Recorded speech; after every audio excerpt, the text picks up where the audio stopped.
Hidup TV mempersembahkan Oase Rohani Katolik yang dibawakan oleh para imam Keuskupan Agung Jakarta. Selamat menyaksikan. Salam damai sahabat Oase Rohani Katolik yang terkasih, apa kabar? Jumpa kembali bersama saya Maria Paulina dalam acara kesayangan kita, Oase Rohani Katolik. Dan sekarang hati saya penuh sukacita karena di studio sudah hadir bersama saya Romo Diosesan Aloysius Hadi Nugroho yang biasa kita sapa dengan nama Romo Nuk. Gimana Romo, sehat ke hari ini? Damai dan sukacita. Puji Tuhan Romo. Ya. Baiklah sahabat Oase Rohani Katolik yang terkasih, sekarang marilah kita awali acara ini dengan doa pembuka yang dipimpin oleh Romo Nuk. Dalam nama Bapa dan Putra dan Roh Kudus. Amin. Ya Bapa, kami mengucap syukur kepadamu karena Kau memberi sukacita kepada kami. Kau memberikan kebahagiaan kepada kami. Dan itulah kodrat kami. Karena kami adalah orang-orang yang dicintai oleh-Mu dan diberkati oleh-Mu. Bukalah mata hati kami, bukalah segala panca indera kami, agar kami mampu merasakan menikmati berkat-berkat-Mu, sehingga hidup kami benar-benar hidup yang penuh sukacita dengan berkat-Mu itu, demi Kristus Tuhan dan pengantara kami. Amin. Persembahkanlah syukur sebagai kurban kepada Allah, dan bayarlah nazarmu kepada Yang Maha Tinggi. Sahabat Oase Rohani Katolik yang terkasih, hari ini merupakan pekan biasa yang ke-8.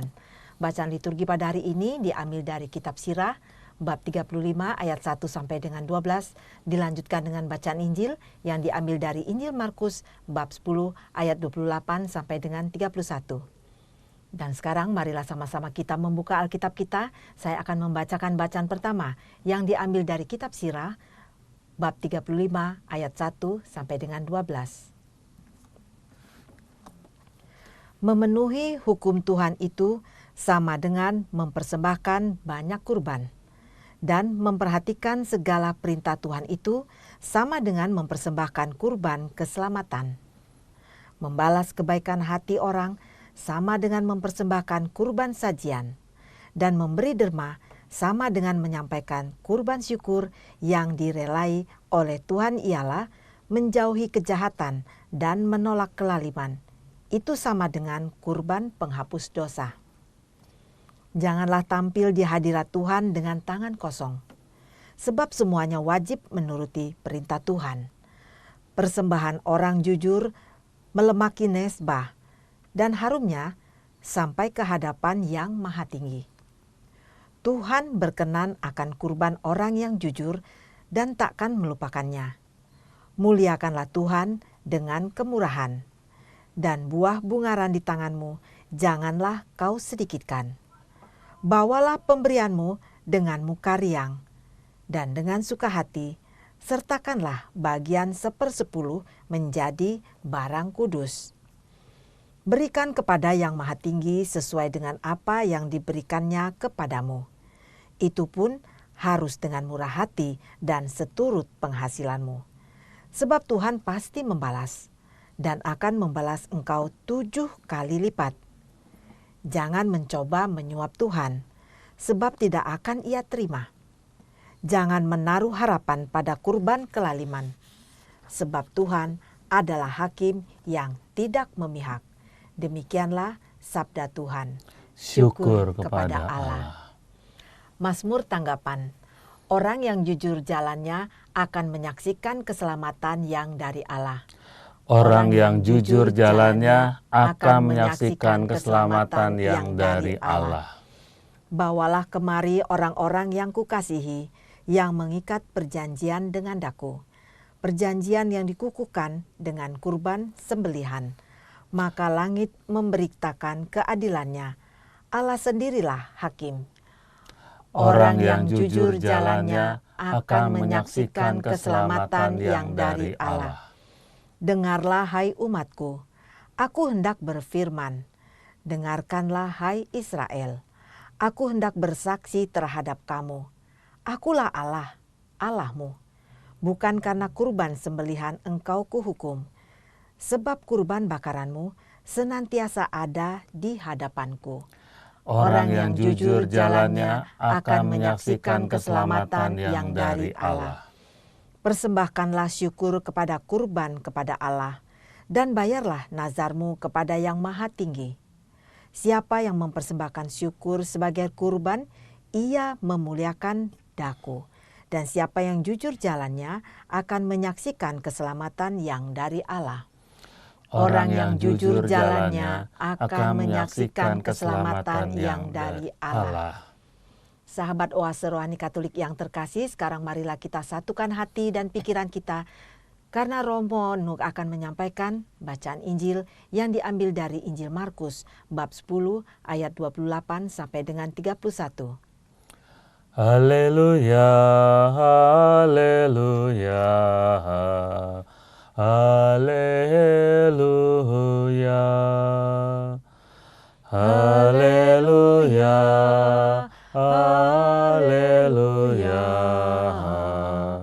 haleluya.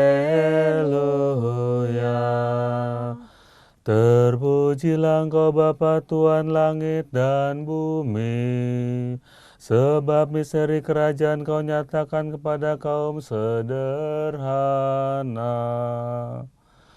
Haleluya, haleluya,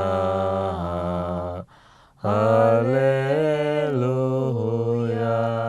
Tuhan sertamu Dan sertamu juga. Inilah Injil Yesus Kristus menurut Santo Markus. Dimuliakanlah Tuhan.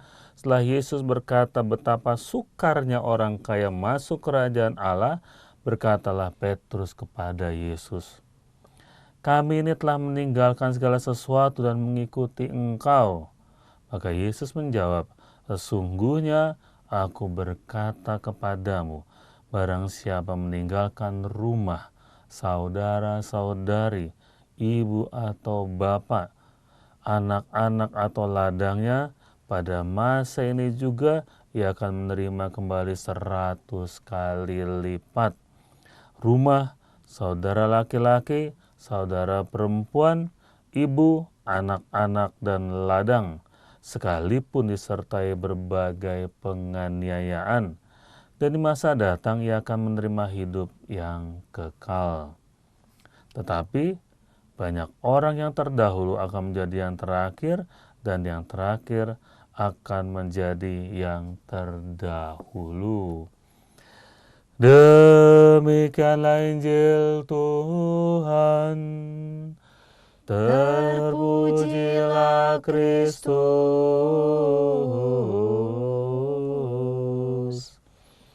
Sahabat Oase Rohani Katolik yang terkasih, setelah kita mendengarkan bacaan liturgi pada hari ini, sekarang kita masuk dalam perbincangan rohani. Dalam segmen pertama ini, Romo, pesan apa yang akan kita tangkap ataupun pesan apa yang dapat kita tangkap dari kitab Sirah bab 35 ayat 1 sampai 12 ini, Romo? Ya, pesan yang kita tangkap adalah bahwa kitab ini mengajak kita untuk mengatur perilaku kita. Kita harus berperilaku baik atau berperilaku suci. Apa itu berperilaku suci? Berperilaku yang semuanya itu, seluruhnya itu terarah kepada Tuhan. Semakin kita terarah kepada Tuhan, semakin kita suci. Apapun itu yang kita lakukan, kita arahkan kepada Tuhan. Nah, karena kalau diarahkan kepada Tuhan, yang ada adalah hal-hal yang baik saja. Maka juga diungkapkan tadi bahwa yang direlai adalah bahwa kita ini menjauh dari kejahatan. Yang direlai oleh Tuhan adalah kita menolak kelaliman. Dan kalau kita menjauh dari kejahatan, kita menolak hal-hal yang tidak baik, itu kita sudah menebus dosa. Perilaku kita menjadi kurban penghapus dosa. Maka kalau misalnya kita ini mengaku dosa, ya, yang penting buat Tuhan yang diungkapkan di dalam ruang pengakuan dosa itu bukan dosa-dosanya sebenarnya. Kita mengakui langsung dihapuskan Tuhan dosa, dan yang penting kita menyesal. Tapi yang lebih penting lagi adalah bahwa sesudah itu kita berperilaku apa, sesudah itu kita melakukan apa. Dan sampai seperti yang kita pernah dengar singkatan tomat, tobat terus kumat. Nah kita makanya supaya kita nggak kumat, perilaku kita harus dirubah. Nah, perilaku yang berubah itu kalau diungkapkan oleh Putra Sirak tadi sama dengan kurban penghapus dosa. Perilaku itu menjadi kurban penghapus dosa. Maka semakin kita berperilaku baik, semakin kita juga menebus perilaku-perilaku kita masa lalu yang tidak baik. Karena berbuat dosa itu kan sesuatu hal yang manusiawi ya. Berbuat dosa itu manusiawi, mengampuni itu ilahi. Makanya Tuhan mengatakan dengan kita berbuat baik langsung diampuni itu sebagai kurban penghapus dosa. Nah, sebagai manusia ya salah itu adalah sesuatu hal yang wajar buat kita, sadar atau tidak sadar. Jadi nggak bisa itu ada orang yang mengatakan aku nggak pernah berbuat dosa gitu kan, kadang-kadang begitu. Kadang-kadang ada tuh, Romo saya mau ngaku dosa tapi saya nggak tahu ya dosa saya itu apa ya gitu. Nah, padahal sadar atau tidak sadar kita kadang-kadang berbuat dosa. Padahal mau bercanda aja, misalnya Mbak Pauline tanya ke saya, Romo apa kabar gitu, terus malah saya jawab begini, Pauline masih hidup kamu gitu misalnya. Mungkin Pauline senyum-senyum ketawa gitu karena di depan Romo gitu, tapi ini Romo gimana sih? Emang anggap saya udah mati apa gitu misalnya. Terus kan sakit hati. Nah, saya bercanda lalu melukai hati Pauline, itu aku salah sebenarnya. Aku tidak memahami Pauline, aku tidak mengenal Pauline apa adanya, aku salah. Jadi aku main berperilaku dari kacamataku saja gitu ya. Itu keliru, karena kan komunikasi itu kan dua arah, bukan cuma kita ngomong, kita juga harus juga mempertimbangkan apa yang aku katakan itu gimana buat lawan bicaraku itu, apakah itu menjadikan komunikasinya jadi semakin baik atau melukai dia. Nah, ketika kita melukai dia, aku salah, aku berbuat dosa. Nah, kadang-kadang kan perilaku kita kan nggak sadar untuk kita berbuat seperti itu. Misalnya sesederhana inilah, aku lagi jalan, Romo sama sore, tapi aku lagi mikir yang lain gitu ya. Mungkin lagi mikir mau khotbah apa ya gitu ya. Terus aku sampai saking tenggelamnya dengan urusan itu sampai kemudian Pauline sakit hati gitu. Besok aku nggak mau nyapa dia lagi gitu. Nah, itu aja aku udah salah karena aku nggak ada kepedulian. Padahal kan kita tahu salah satu tema dulu di tahun berapa itu bahwa kita diajak untuk peduli. Karena apa? Karena Allah peduli. Dan kepedulian itu juga perilaku yang perbuatan baik yang kalau menurut kalimat yang di dalam kitab tadi Sirah, yaitu berarti kita juga sudah melakukan kurban penghapus dosa dengan kepedulian kita. Maka ajakan dari gereja, ajakan dari kitab suci adalah kepedulian. Peduli untuk berbuat baik, peduli untuk perilaku-perilaku yang baik. Karena dengan demikian perilaku-perilaku itu bukan hanya membuat kita menjadi semakin baik, tapi membuat kita juga masa lalu kita itu hal-hal yang tidak baik yang tidak kita sadari, kita berbuat dosa itu dihapuskan oleh Tuhan, dosa-dosa kesalahannya. Gitu. Jadi sama seperti kalau kita ada masa pertobatan ya Romo ya? Betul. Nah, masa pertobatan itu kan yang penting adalah perilakunya. Sebentar lagi nih, besok kita memasuki Rabu Abu. Nah, kita diajak untuk itu, untuk bahwa kita melakukan penebusan dosa, lalu nanti kita masuk Rabu Abu itu sudah mulai perilaku kita sudah mulai belajar untuk diubah. Makanya kalau bisa kotak APP itu sudah diterima sebelum Rabu Abu. Karena apa kan puasa kita sudah dimulai pada Rabu Abu itu. Nah, jadi kadang-kadang orang memikirkan yang penting puasanya. Tapi ketika kita puasa terus ngomel-ngomel, terus kita pikir nggak masalah, yang penting ngurangin makannya. Enggak. Yang penting bukan ngurangin makannya. Yang penting adalah perilaku kita berubah di masa puasa ini. Jadi kalau kita karena puasa terus jadi ganas, ya lebih baik kita jangan puasa. Iya, Romo. Nah, kadang-kadang kan kita gitu, terlalu mementingkan hukum Tuhan itu, lalu kita jadi ganas. Wah, ini yang paling penting gitu. Lalu manusianya nggak penting lagi. Kadang-kadang gitu.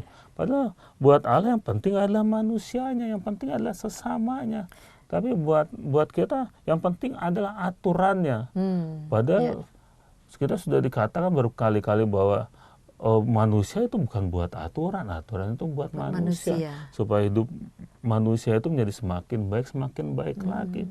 Tapi kalau aturan itu membuat orang jadi ganas, nah itu berarti aturannya itu yang atau penafsirannya akan aturan itu yang tidak baik. Iya.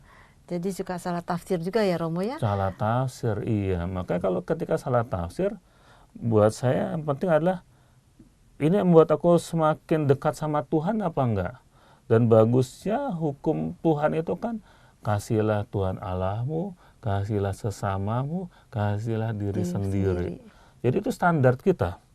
Standar kita adalah aku semakin dekat sama Tuhan nggak nih? Terus habis itu kalau aku dekat sama Tuhan terus makin dekat sama sesama nggak? Kita kadang-kadang kita begitu. Puasa membuat kita dekat sama Tuhan, tapi kita jahat sama orang. Puasa, padahal lagi sakit gitu ya, itu sama kita jahat sama diri sendiri. Kadang-kadang kita, wah tapi ini kan masa puasa nih, terus kita paksa ini kan aturan, apalagi Rabu Abu, tapi kita sakit. Nah kalau kita terus mengutamakan hukum Tuhan tapi kita sakit, saya yakin Tuhan juga nggak menginginkan itu. Karena kita kan tubuh kita ini juga dititipkan Tuhan untuk dirawat sebaik-baiknya. Nah, yang seperti itu makanya pokoknya perilaku apapun kita, menafsirkan kitab suci, menafsirkan sabda Tuhan, ya menurut saya yang hebat adalah yang diungkapkan oleh Yesus itu semua diringkas dengan kasihlah Tuhan, kasihlah sesama, kasihlah diri sendiri. Nah itu harus jalan sama itu. Jangan sampai cuma mengasihi Tuhan tidak mengasihi diri sendiri, atau mengasihi diri sendiri tapi nggak mengasihi Tuhan. Nah itu yang banyak tuh, ya kan? Ya kalau kita tidak bersyukur, tidak beribadah, itu kan sama aja kita mengasihi diri sendiri, mengasihi sama tapi nggak mengasihi Tuhan. Ada yang begitu. Ada yang misalnya orang-orang yang aktif di kegiatan-kegiatan sosial gitu ya. Mereka bilang, lah aku kan berbuat sesuatu kepada orang itu sama aja aku berbuat untuk Tuhan. Enggak begitu. Tuhan yang ada dalam dirinya iya, tapi bahwa kita punya relasi pribadi dengan yang ilahi lewat ibadah, lewat doa, nah itu juga perlu. Karena itu baru ungkapan kasih kepada sesama, walaupun di dalam diri sama itu ada Tuhan, tapi hanya sesama. Tapi Tuhan yang Sang Maha Pencipta kita, di mana kita beribadah bersama, bersyukur bersama, membaca kitab suci, itu juga harus kita lakukan. Kadang-kadang kita merasa nggak perlu baca kitab suci, perlu tetap. Dan di dalam masa Prapaskah itu juga harus kita buat itu. Jadi misalnya kita ini biasa makan satu piring, terus kita makan setengah piring. Waktu makan setengah piring dengan waktu makan satu piring ada bedanya nggak? Ada. Nah, jeda waktu karena mengurangi makan setengah piring itu, nah itulah kita bisa pakai untuk berbuat baik.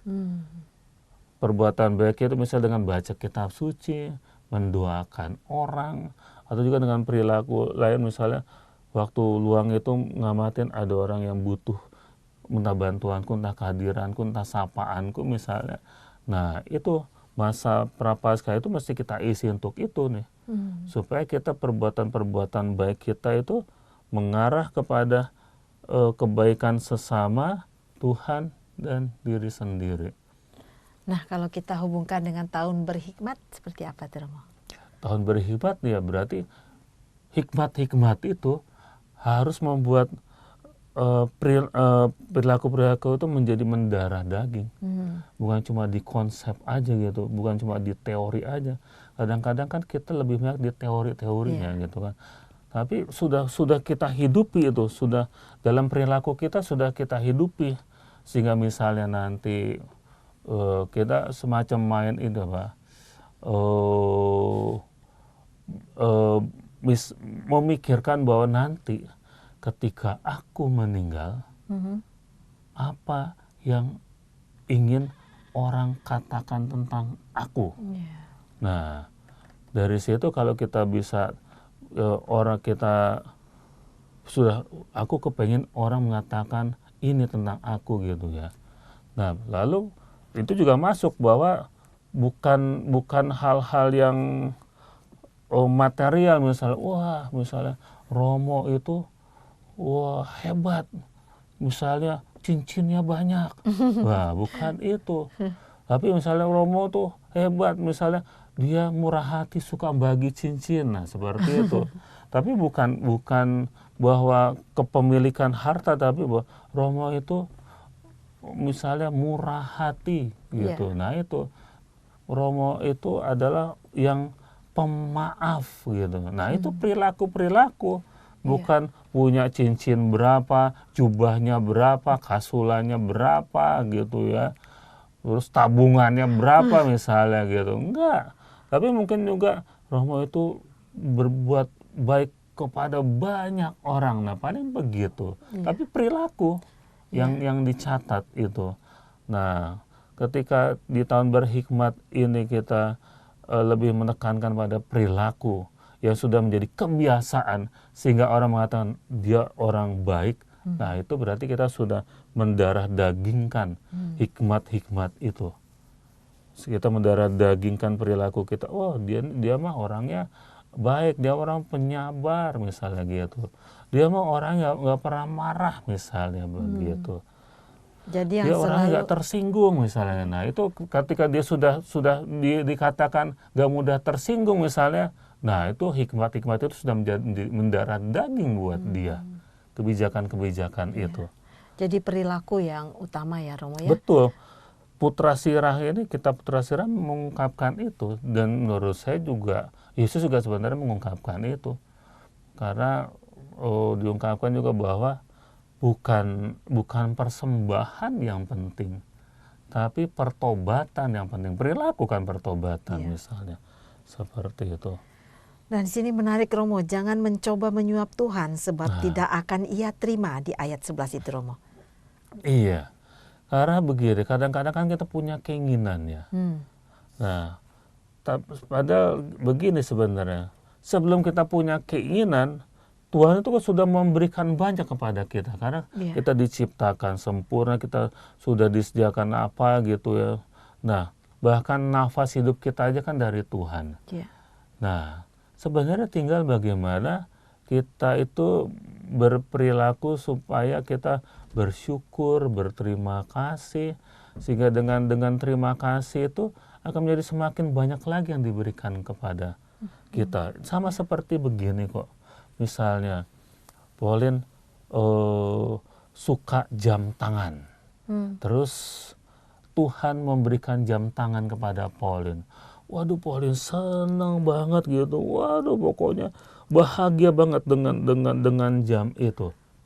Kira-kira Tuhan melihat Pauline itu bahagia diberikan jam itu, bersyukur gitu ya. Kira-kira Tuhan pengen ngasih jam lagi atau pengen ngasih yang lain-lain yang kesenangannya Pauline nggak?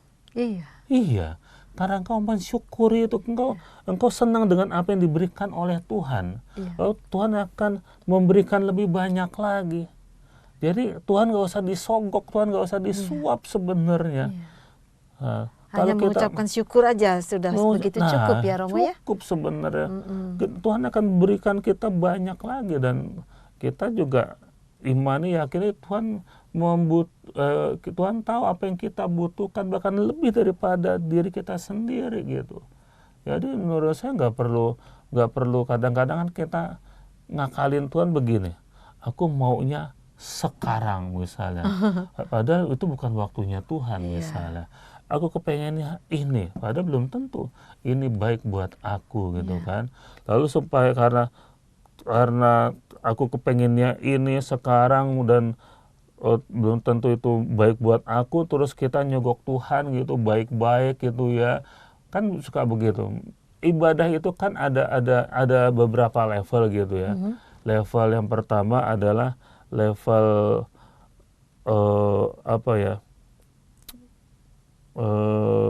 wajib. Ya, orang beribadah karena wajib.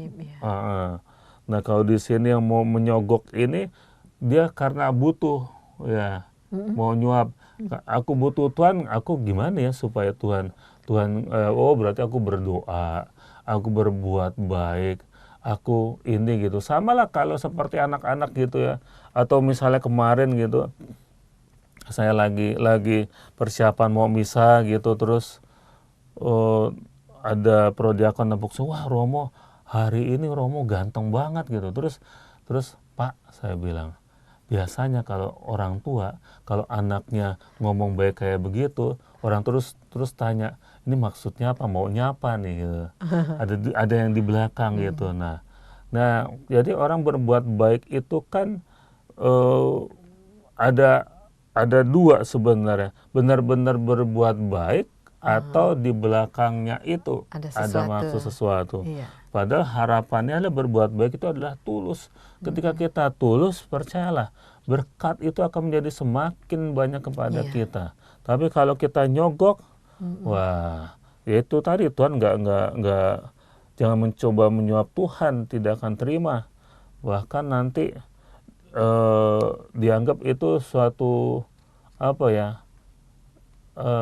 ketidaktulusan gitu ya. Dan menurut saya kata tulus itu sangat penting di dalam kehidupan kita, juga dalam kehidupan doa gitu ya, dalam kehidupan bermasyarakat. Ketulusan itu penting. Dan menurut saya ini salah satu hal yang diajarkan di dalam agama manapun, dengan kata ikhlas gitu ya. Ya kan, memberi dengan ikhlas sehingga ketika tangan kanan mau memberi, tangan kirimu tidak tahu gitu ya. Keikhlasan itu sangat penting, karena semakin kita ikhlas, apa yang kita lakukan, yang kita berikan itu semakin menjadi berkat, yang berkatnya itu kalau diterima oleh Tuhan, Tuhan akan membalasnya berlipat-lipat pasti. Karena Tuhan itu istilahnya nggak mau ngutang sama kita. Kita itu ikhlas untuk berbuat kebaikan, Tuhan nggak mau ngutang. Tuhan akan kasih lebih banyak ke kita malah.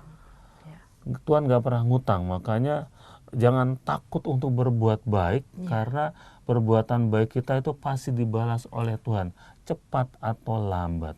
Nah, kadang-kadang kita ada masalah di situ, di cepat atau lambatnya. Kita pengen sak-dek sak-nyet, kalau orang Jawa bilang tuh, pengen sekarang juga gitu. Seperti anak-anak lah, anak-anak minta sesuatu gitu kan. Ada tuh, saya pernah ketemu ada anak yang minta sesuatu ke ibunya gitu. Terus besok ya, iya besok sekarang gitu.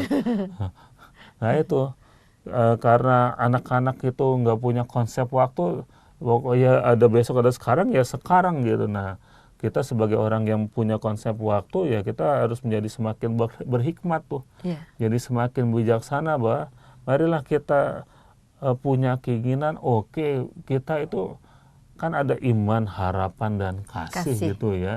Kita punya harapan, oke. Tapi jangan sampai harapannya itu cuma harapan pribadi, tapi harapan di mana kita juga demi sesuatu yang lebih besar lagi, demi sesuatu yang lebih luas lagi, bukan hanya untuk diri sendiri. Luar biasa Romo. Dan sekarang kita jeda sebentar Romo. Siap. Baiklah sahabat Oase Rohani Katolik yang terkasih, kita akan jeda sebentar. Sebelum kita melanjutkan pada perbincangan berikutnya, saya informasikan bila ada yang ingin bertanya seputar iman Katolik Anda, dapat menghubungi kami melalui SMS di nomor 0822 1036 1555 atau ke alamat email kami orkkaj@yahoo.com. Hidup TV mempersembahkan Oase Rohani Katolik yang dibawakan oleh para imam Keuskupan Agung Jakarta. Selamat menyaksikan. Masih bersama Romo Diosesan Alusius Hadi Nugroho dan saya Maria Paulina dalam acara Oase Rohani Katolik. Terima kasih bagi para pemirsa ataupun bagi para pendengar yang baru saja bergabung di acara ini. Nah Romo, sekarang kita masuk dalam segmen kedua ya Romo, dalam perbincangan rohani tentang pembahasan Injil. Bisakah Romo sebelumnya menyampaikan kembali apa yang sudah menjadi poin dalam segmen pertama tadi Romo? 3 poin yang tadi kita bahas tidaknya adalah bahwa perbuatan baik itu bukan hanya membuat kita semakin dekat kepada Tuhan, semakin membuat kita dekat kepada sesama dan diri sendiri, tapi perbuatan baik itu juga menghapus dosa-dosa kita masa lalu. Dan itu diungkapkan dengan bahwa perbuatan baik itu sama dengan kurban penghapus dosa. Lalu yang kedua adalah tadi kita berbicara juga tentang kata-kata ini, jangan mencoba menyuap Tuhan. Nah, kita diajak di situ supaya kita itu melakukan segala sesuatunya itu dengan ikhlas. Dan yang ketiga adalah Tuhan itu sudah berbuat banyak kepada kita, sudah memberi banyak kepada kita. Jadi kita nggak perlu nyuap-nyuap lagi, tetapi kita yang penting adalah mensyukuri apa yang diberikan Tuhan kepada kita. Pasti nanti Tuhan akan memberi lebih. Itu 3 hal itu yang kita bahas tadi di bagian yang pertama. Dan mengenai Injil hari ini Romo? Dan mengenai Injil hari ini sejalan sebenarnya ketika Yesus mengatakan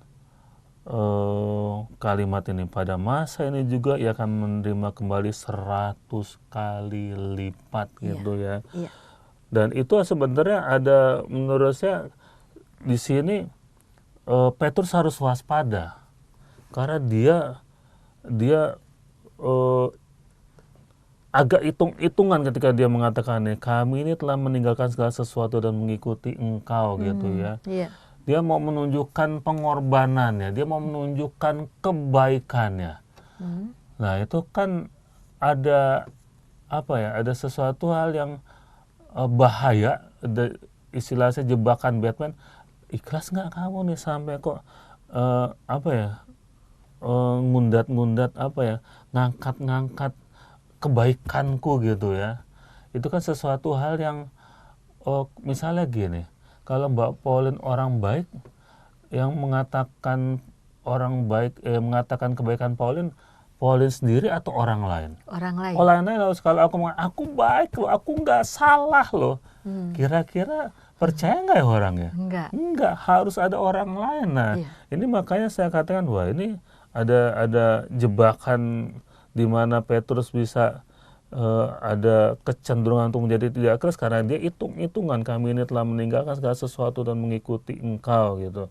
Nah, lalu kalau kita bicara dari bagian yang pertama tadi soal keikhlasan, nah itu perjuangan hidup kita itu adalah perjuangan bagaimana kita itu ikhlas sebenarnya. Nah, ikhlas itu kadang-kadang juga dulu ada film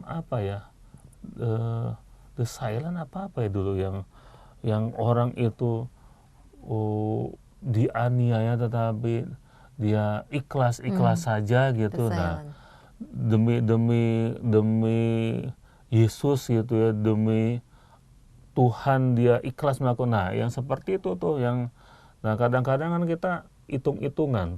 Kadang-kadang di masa puasa itu bisa menjadi seperti itu, bahwa puasa itu adalah penebusan dosaku. Nah, bukan mengurangi makannya, mengurangi jajannya yang menebus, tapi perilaku kita di masa puasa itu, di mana misalnya kita mengurangi jajan, dan uang jajannya itu diberikan kepada orang yang membutuhkan, fakir miskin yang hari itu nggak bisa makan. Jadi yang bernilai bukan di tidak jajan atau tidak makan, tetapi yang bernilai adalah itu menjadi kebaikan buat yang lain. Bukan terus aku nggak makan, ada margin keuntungan dari uang makanku, aku belikan lipstik misalnya. Nah, itu masih belum benar itu. Tapi misalnya aku belikan lipstik kepada temanku yang membutuhkan, nah itu masih benar. Tapi ketika itu puasaku itu keuntungannya hanya untuk diriku sendiri, itu belum. Itu berarti belum sampai pada keikhlasan, tapi bahwa perilaku-perilaku itu membuat orang lain diuntungkan karena puasaku. Nah, itu baru benar. Yang sering terjadi kan bahwa orang dirugikan karena aku puasa. Itu seperti saya katakan tadi, kalau kita puasa kita jadi ganas gitu kan. Nah, itu kan kita orang dirugikan gitu. Lalu ketika ada makanan waktu sudah nggak puasa, gue kan tadi puasa jadi gue boleh ngambil lebih. Nah, itu kan itu sama aja namanya menggeser waktu puasa namanya kan. Lalu di luar puasa makan lebih banyak, ya sama aja bohong. Seringkali kan begitu. Kalau saya pernah misalnya dulu waktu frater itu kita waktu masa puasa itu kita pakai cara ngerowot itu, kita nggak makan daging-dagingan tapi cuma makan sayur gitu ya. Pokoknya seperti vegetarian gitu ya. Dan kebetulan saya waktu itu menjadi bendaharanya gitu, bendahara rumah gitu. Saya hitung-hitung, loh kalau ngerawat gini puasa seperti ini kok kosnya malah nambah gitu. Terus saya lapor kepada waktu itu pimpinan rumah, Romo Alex Dirjo, Romo kita puasa tapi pengeluaran kita nambah, ini nggak bener nih. Nah, terus akhirnya kita ganti cara puasa dengan yang lain. Pokoknya kita nggak boleh di masa puasa itu malah pengeluaran makan kita malah lebih. Padahal yang sering terjadi kan begitu kan. Malah lebih terus, apalagi kalau itu menjadi suatu puasa nasional, harga-harga malah naik nanti kan. Nah, itu sebenarnya keliru itu. Karena misalnya kalau kita puasa gitu ya, sesederhana ini, kalau kita misalnya ya di Jakarta, orang satu Jakarta puasa, atau gini deh, di Jakarta ini ada sekitar 500 juta orang Katolik ya. Jakarta, Tangerang, Bekasi ada sekitar 500 juta orang Katolik. Lalu mereka 500 juta orang Katolik ini mengurangi makan nasi dalam sebulan. Nah, terus akhirnya kan kebutuhan nasi untuk orang Jakarta ini berkurang atau tambah? Kebutuhan nasinya? Ya, berkurang kan? Berkurang. Berarti yang membutuhkan nasi itu berkurang. Nah, kan ada hukum ekonomi. Kalau orang rebutan nasi, harga naik. Tapi orang mengurangi nasi berarti harga turun. Nah, ketika harga turun ini, orang-orang yang tadinya hanya bisa beli buat makan sehari sekali, karena harga turun mungkin buat bisa makan sehari 2 kali.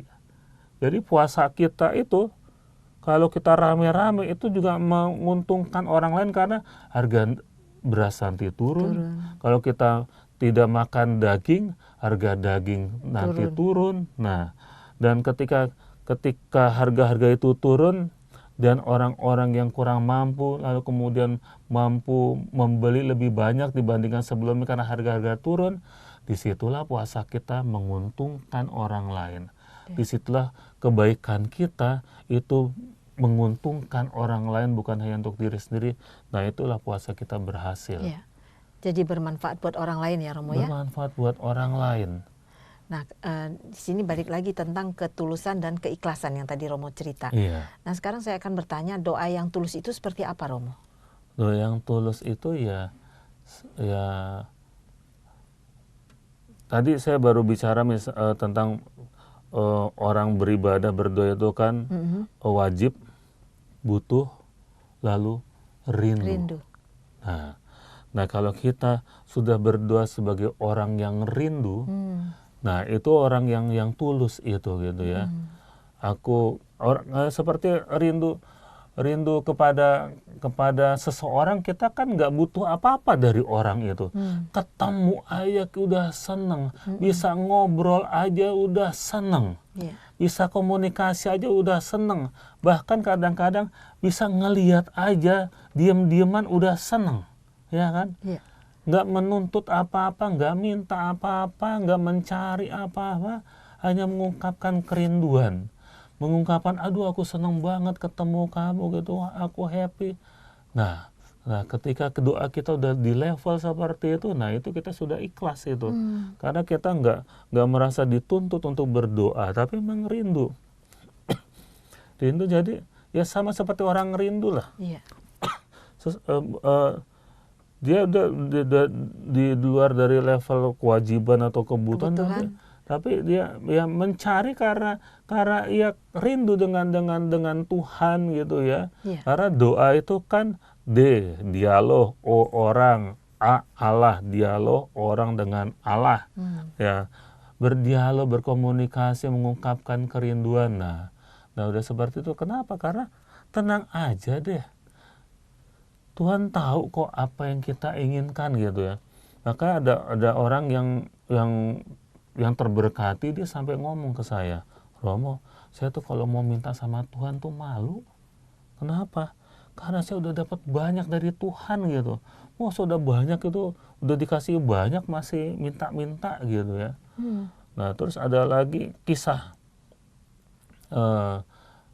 Nah ini kisah bagaimana mereka berdoa dan dikabulkan, misalnya dengan doa novena gitu ya. Jadi salah satu dalam tanda kutip strateginya itu adalah begini, ya butuh nggak butuh engkau berdoa aja gitu ya. Misalnya ada kan yang berdoa koronka atau berdoa entah novena apapun gitu ya. Nah pertama-tama butuh nggak butuh engkau berdoa dulu. Nah itu yang terjadi. Saya punya kenalan seorang ibu yang anaknya itu diajarin dari kecil, bahkan sebelum komuni pertama untuk berdoa novena 3 Salam Maria, berdevosi kepada Bunda Maria. Butuh nggak butuh mereka doa aja. Tapi pada saat butuh mereka minta, dan ya itu dikabulkan gitu. Nah si ibu itu pernah kan jadi mintanya banyak gitu ya, mintanya banyak sampai si anak itu mintanya banyak sampai si ibu ngomong sama anak-anaknya, Dek, kamu nggak malu? Tuhan udah ngasih lebih daripada yang kita minta, kamu masih mau minta lagi gitu. Ya tapi karena si anak udah terbiasa tuh, nggak apa-apa, pokoknya aku mau ini. Tapi karena udah terbiasa berdoa gitu ya, waktu itu butuh nggak butuh berdoa, ketika minta itu dikasih juga. Misalnya minta sekolah di mana dikasih, minta S1 di mana dikasih, S2 di mana dikasih, S3 di mana dikasih gitu. Semua minta, semua dapat beasiswa gitu. Tapi ketika mereka lagi nggak butuh pun mereka mendoakan. Sehingga ketika butuh akhirnya tinggal semacam buka tabungan aja gitu. Ada yang seperti itu, tapi keikhlasannya dilihat juga dari situ. Kalau kita terus mikir ya aku nabung dulu, mungkin juga Tuhan juga jangan-jangan ini suapan nih buat aku nih. Pokoknya ikhlas aja, berdoa ikhlas, ungkapkan kerinduan gitu, ungkapkan kedekatan, berbuat baik gitu ya. Karena kalau dengan hukum alam itu saya rasa juga pas lah, bahwa siapa yang menabur dia akan menuai. Sekarang taburlah yang baik, seperti yang di surat sirah tadi. kitab Putra Sirah tadi bahwa ya mari kita taburkan kebaikan. Bahkan menaburkan kebaikan aja menjadi penghapus dosa gitu. Iya. Nah, pokoknya berbuat baik nanti cepat atau lambat itu akan kembali kepada kita yang kita taburkan. Saya pernah juga misalnya diceritakan tentang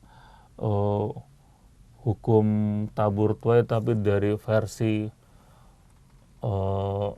versi apa ya? Bahwa kita ini kan ada beberapa unsur, katanya manusia itu ada unsur tanahnya, ada unsur airnya, ada unsur logamnya, terus apa lagi ya? Air, logam, api. Ada 4 atau berapa sih? Nah, terus 4 aja deh ya. Ya.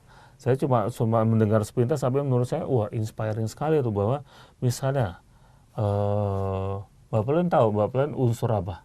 Tahu. Tahu apa? Tanah. Misalnya aku ini unsurnya katanya logam gitu ya. Nah, aku sebagai unsur logam lalu berbuat baik pada Mbak Pauline unsur tanah gitu ya. Terus nggak kemudian bahwa nanti unsur tanah langsung balik ke unsur logam, pada enggak.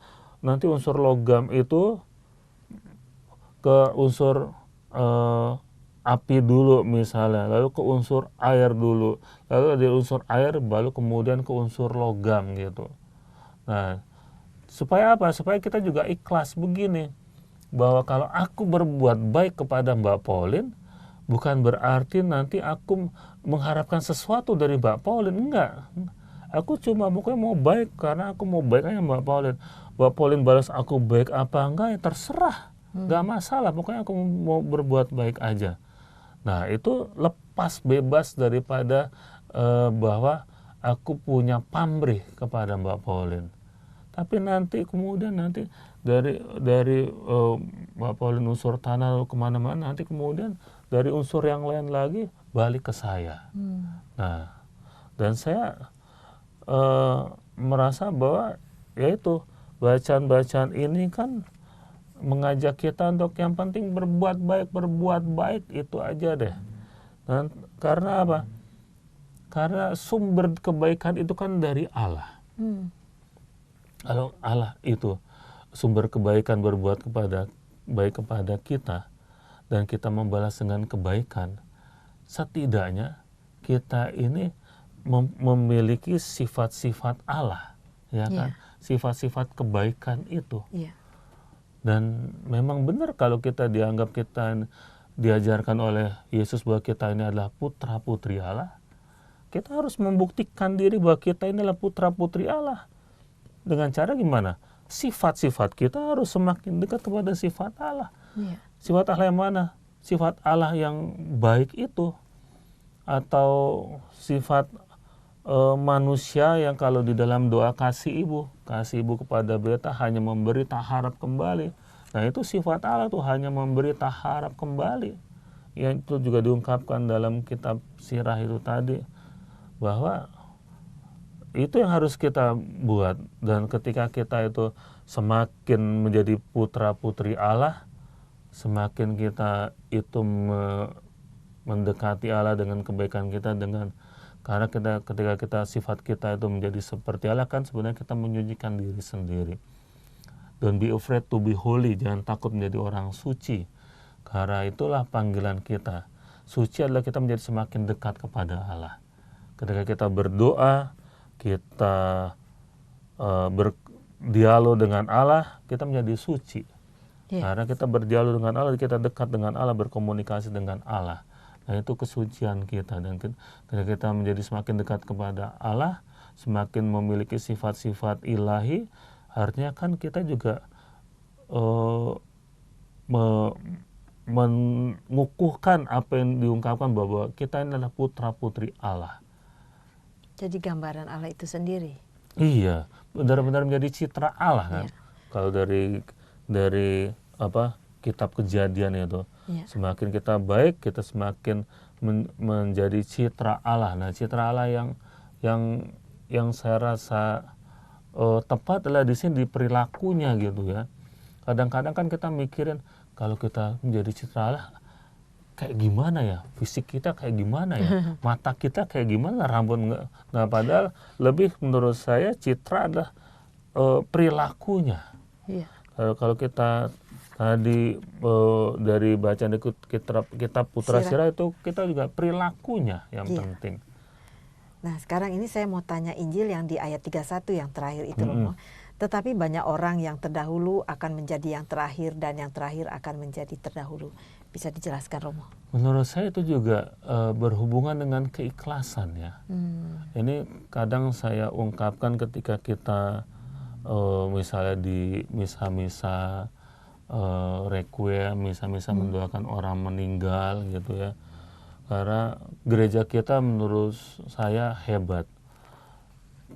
Gereja kita itu percaya banget bahwa doa-doa kita bukan cuma menyelamatkan yang hidup, tetapi yang sudah meninggal pun diselamatkan gitu. Kan ada entah gereja entah agama yang lain yang enggak, wah kalau udah meninggal ya sudah lah, nggak usah didoain lagi. Tapi kalau kita kan komitmennya bukan cuma mendoakan yang hidup, tapi yang sudah meninggal kita tetap doakan terus. Baru kapan beberapa hari yang lalu tuh, ketika misa requiem, saya ditanya oleh bapak-bapak, Romo, kita sampai kapan nih doain? Setahun, 2 tahun? Terus saya bilang, enggak cuma setahun 2 tahun. Kita doakan sampai kita nanti didoakan. Sembayanglah sampai kau nanti disembayangkan. Nah, dan ketika kita mendoakan seperti itu kan berarti nanti juga ada unsur keikhlasannya di sana. Ya kan, coba doain orang meninggal. Emang kalau Mbak Pauline doain orang meninggal, pengennya apa? Dapat nanti kode buntut apa, dapat undian harapan atau apa? Kan enggak kan? Nah, disitulah kita belajar untuk ikhlas. Nah, jadi kalau gini, misalnya melayat keluarganya bos atau melayat orang yang tidak dikenal, lebih kelas mana? Lebih ngelayat ke bos. Kalau dilihat dari segi manusia. Kalau dari segi iman ya melayat yang biasa-biasa aja. Nah, ketika kita melayat kepada yang biasa-biasa yang tidak kita kenal, keikhlasan kita lebih ikhlas. Karena kalau keluarga bos mungkin kita ada pamrihnya kan. Iya, betul. Nah, lalu saya suka ungkapkan, nah makanya karena menurut saya tuh orang-orang Katolik tuh hebat. Juga pengurus lingkungan gitu ya, hebat. Dimana seringkali itu kan ada yang meninggal gitu ya, waktu tinggal di situ nggak lapor gitu ya, terus meninggal baru itu kan atau seperti itu. Tapi saya mengamati ketua-ketua lingkungan kita mengagumkan, walaupun ada pernah istilahnya begitu, ketua lingkungan itu ketika datang ke rumah itu dianggap seperti apa ya, tukang minta-minta gitu ya. Jadi nggak ada gitu. Terus ketika meninggal, wah baru minta tolong ketua lingkungan. Tapi wah hebat sekali ketua lingkungan itu. Tetap walaupun istilahnya dulu dianggap sebagai debt collector gitu ya. Terus dimintain tolong, lalu dia tetap dilayani dan memang dampaknya bagus. Akhirnya keluarganya lebih aktif di lingkungan. Nah, tapi itu karena apa? Karena ketua lingkungan yang ikhlas melayani, akhirnya itu mengubah orang. Iya kan? Diubah perilakunya. Perilaku daripada misalnya lu kalau butuh aja baru ini misalnya. Nah, kalau ini kan sama seperti ada kadang-kadang kan umat kita juga ya suka begitulah. Saya misalnya ada yang kos gitu ya, terus suka pindah-pindah. Nah, ada masalah ketika mau deket-deket pemilu ini karena dia ternyata KTP-nya tuh dari luar pulau. Nah, waktu itu diminta sama RT-nya untuk kasih fotokopi KTP, nggak ngasih. Nah, ketika kemudian dia butuh buat surat pindah untuk supaya nyoblos di Jakarta. Nah, barulah dia kemudian diomelin sama RT-nya gitu kan. Nah, terus ya udah aku bilang ke dia, ya kamu mesti ikhlas aja, orang kamu juga salah gitu kan. Ya pokoknya dia istilahnya dikerjain macem-macem lah sama RT-nya itu, karena dulu RT-nya butuh, dianya cuek, nah sekarang lu butuh, nah baru dibalas. Tapi kalau ketua lingkungan aku lihat nggak begitu. Kebanyakan ketua lingkungan itu oke. Dulu engkau tidak peduli pada aku, tapi ketika engkau membutuhkan kepedulianku, aku berikan kepedulian, dan itu mengubah orang.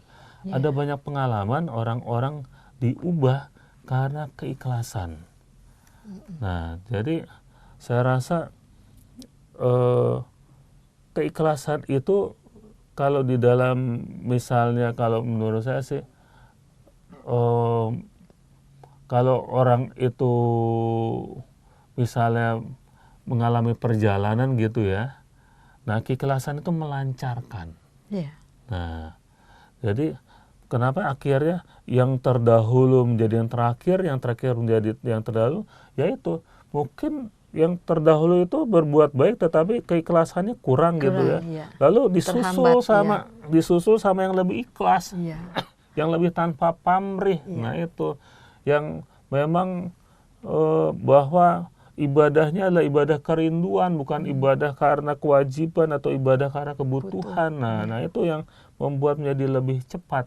Iya, luar biasa Romo. Dan tanpa terasa sudah di penghujung acara Romo. Iya. Luar biasa sekali pada hari ini Romo ya. Iya, luar biasa. Baiklah sahabat Oase Rohani Katolik yang terkasih, sekarang kita tutup acara ini dengan doa penutup yang dipimpin oleh Romo Nuk. Kemudian dilanjutkan dengan memohon berkat kasih karunia Tuhan melalui Romo Nuk. Marilah berdoa. Allah Bapa kami di surga, kami mengucap syukur karena hari ini kami belajar bagaimana menjadi ikhlas, karena ikhlas itu melancarkan hidup kami. Kami ikhlas untuk mengubah perilaku kami menjadi lebih baik lagi, bukan karena kami memberi suap kepadamu, tapi karena kami ingin semakin dekat kepadamu, karena kami rindu akan Engkau. Ya Bapa, bantulah kami agar hikmat-hikmat ini menjadi perilaku dalam kehidupan kami sehari-hari, sehingga hidup kami adalah hidup yang memuliakan Engkau kini dan sepanjang masa. Amin. Tuhan sertamu dan sertamu juga. Berkat Allah Bapa Maha Kuasa berlimpah atas karya pelayanan kita, atas niat kita untuk menjadi semakin ikhlas dalam hidup ini, dalam nama Bapa dan Putra dan Roh Kudus. Amin. Demikianlah sahabat Oase Rohani Katolik yang terkasih, usai sudah acara Oase Rohani Katolik pada hari ini. Semoga apa yang sudah kita dengar tadi dapat menjadikan iman kita bertumbuh dan menghasilkan buah yang baik. Akhir kata saya Maria Paulina dan Romo Diosesan Aloysius Hadi Nugroho pamit undur diri. Damai Tuhan selalu menyertai kita semua. Mari amalkan Pancasila. Kita berhikmat, bangsa bermartabat.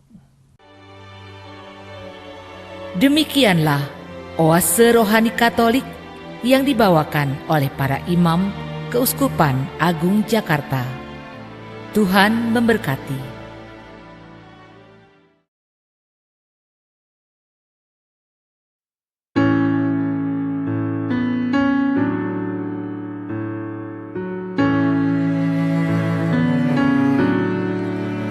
Take me, Lord, into your heart. Take me, Lord, till I'm fulfilled. Save my life, for you are God. I survive, 'cause you are near. You're the one that I adore.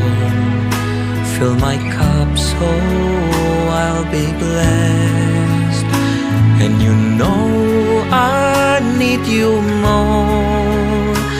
Come, O Lord, into my heart. Lord, I love you. Lord, I need you.